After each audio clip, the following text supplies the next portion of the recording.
ಕರ್ನಾಟಕ ಸರ್ಕಾರದ ಸಾರಿಗೆ ಇಲಾಖೆ ಅಂತ ಇವಾಗ ಸ್ಕಾಲರ್ಶಿಪ್ ಕೊಡ್ತಾ ಇದ್ದಾರೆ.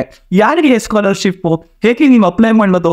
ನಿಮ್ಮ ಮಕ್ಕಳು ಏನಾದ್ರು ಇದ್ರು ಓದ್ತಾ ಇರೋದಾಗಿದ್ರೆ, ನೀವು ಟ್ಯಾಕ್ಸಿ ಓನರ್ಸ್ ಆಗಿದ್ರೆ ನೀವು ಇದನ್ನ ಅಪ್ಲೈ ಮಾಡ್ಬೋದು.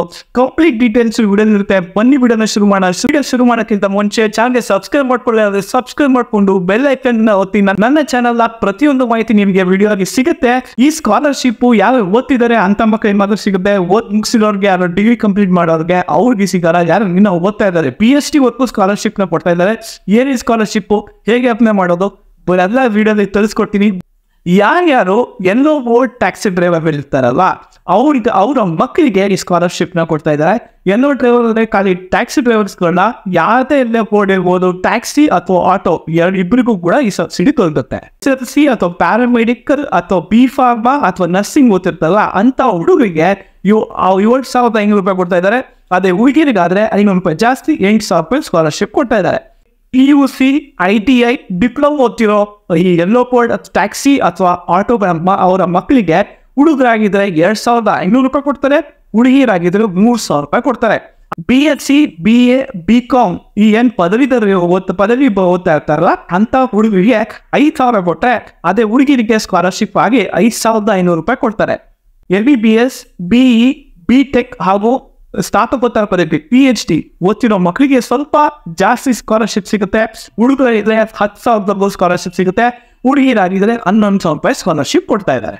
ನೆನಪಿರ್ಲಿ, ಈ ಸ್ಕಾಲರ್ಶಿಪ್ಗಳು ಎಲ್ಲೋ ಬೋರ್ಡು ಅಥವಾ ಟ್ಯಾಕ್ಸಿಗಳು ಅಥವಾ ಆಟೋಗಳನ್ನ ಓಡಿಸೋ ಮಕ್ಕಳಿಗೆ ಮಾತ್ರ, ಓದ್ತಿರೋರ್ಗೆ ಮಾತ್ರ ಕೊಡೋದು. ಓದನ್ನ ಮುಗಿಸಿರೋರ್ಗೆ ಸ್ಕಾಲರ್ಶಿಪ್ ದೊರಕಲ್ಲ.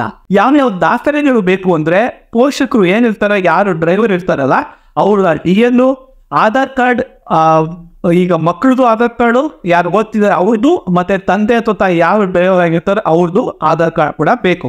ಹಾಗೂ ಎಲ್ಲಿ ಅಪ್ಲೈ ಮಾಡೋದು ಅಂತ ಕೇಳಿದ್ರೆ, ಹೇಗೆ ಅರ್ಜಿ ಸಲ್ಲಿಸೋದು ನೀವೇನಾದ್ರು ಕೇಳಿದ್ರೆ, ಸೇವಾ ಸಿಂಧು ಪೋರ್ಟಲ್ಗೆ ಹೋಗಿ ನೀವೇ ಅರ್ಜಿ ಸಲ್ಲಿಸಬಹುದು. ಅಥವಾ ಹತ್ತಿರದಲ್ಲಿರೋ ಸೇವಾ ಕೇಂದ್ರಗಳು, ಯಾವುದೇ ಆಗಿರ್ಬೋದು ಸೇವಾ ಕೇಂದ್ರಗಳು, ಅಲ್ಲಿ ಕೂಡ ನೀವು ಈ ಸ್ಕಾಲರ್ಶಿಪ್ ಅರ್ಜಿನ ಸಲ್ಲಿಸಬಹುದು.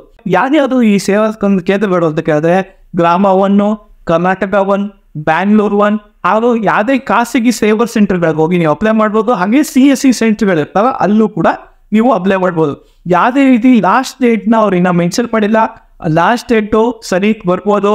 ಆದರೂ ಫಸ್ಟಿಗೆ ಏನು ಮಾಡ್ತಾರೆ, ನೀವೇ ಹೋಗ್ಬಿಟ್ಟು ಸೇವಾ ಸಿಂಧು ಪೋರ್ಟಲಲ್ಲಿ ಅಪ್ಲೈ ಮಾಡೋಕ್ಕಾಗಲ್ಲ, ಅದನ್ನ ಫಸ್ಟ್ ಕ್ಲೋಸ್ ಮಾಡ್ಕೊಂಡು ಬರ್ತಾರೆ. ನೆಕ್ಸ್ಟ್ ಈ ಸೇವಾ ಕೇಂದ್ರಗಳಲ್ಲಿ ಅಪ್ಲೈ ಮಾಡೋದು ಕೂಡ ಕ್ಲೋಸ್ ಮಾಡಿ ಕೊನೆಗೆ ಒಂದು ಲಾಸ್ಟ್ ಡೇಟ್ನ ಮೆನ್ಷನ್ ಮಾಡ್ತಾರೆ. ಆದಷ್ಟು ಬೇಗ ನಿಮ್ಮ ಮಕ್ಕಳ ಸ್ಕಾಲರ್ಶಿಪ್ನ ಪಡೆಯೋದು ಮರಿಬೇಡಿ. ಯಾರಾದರೂ ನಿಮ್ಮ ಫ್ರೆಂಡ್ಸ್ ಅಲ್ಲಿ ಅಥವಾ ನಿಮಗೆ ಗೊತ್ತಿರೋರಲ್ಲಿ ಯಾರಾದ್ರೂ ಆಟೋ ಡ್ರೈವರ್ ಇರ್ಬೋದು ಅಥವಾ ಟ್ಯಾಕ್ಸಿ ಡ್ರೈವರ್ ಇರ್ಬೋದು ಅಂಥವ್ರಿಗೆ ಒಂದು ಮಾಹಿತಿಯಾಗಿ ಸಿಗ್ಬೇಕಂದ್ರೆ ವಿಡಿಯೋನ ಆದಷ್ಟು ಶೇರ್ ಮಾಡಿ. ಒಂದು ಮಾಹಿತಿಯಾಗಿ ಏನಾದ್ರು ಸಿಗಲಿ, ಯಾರ್ಯಾರು ಮಕ್ಕಳು ಪಾಪ ಕಷ್ಟಪಟ್ಟು ಓದ್ತಿರ್ತಾರೆ ಅವ್ರಿಗೊಂದು ಸಪೋರ್ಟ್ ಆಗಿ ವಿಡಿಯೋ ಸಿಗೋದ್ರಿಂದ ಅವ್ರಿಗೆ ಸ್ಕಾಲರ್ಶಿಪ್ ಸಿಗೋದು ಅವರ ಜೀವನ ಸ್ವಲ್ಪ ಮಟ್ಟಿಗೆ ಸುಧಾರಿಸುತ್ತೆ. ಅವ್ರಿಗೂ ಒಂದು ಕಷ್ಟ ಇರುತ್ತೆ, ಒಂದು ಕಾಲೇಜ್ ಫೀಸ್ ಕಟ್ಟೋದು ಕಷ್ಟ ಇರುತ್ತೆ, ಒಂದು ಸ್ಕೂಲ್ ಫೀ ಕಷ್ಟನು ಸ್ವಲ್ಪ ಮಟ್ಟಿಗೆ ಕಷ್ಟ ಇರುತ್ತೆ, ಓಡಾಡೋಕ್ಕೂ ಸ್ವಲ್ಪ ಕಷ್ಟಪಡ್ತಿರ್ತಾರೆ, ಅಂಥವ್ರಿಗೆ ತುಂಬ ಮಟ್ಟಿಗೆ ಒಳ್ಳೆಯದಾಗುತ್ತೆ.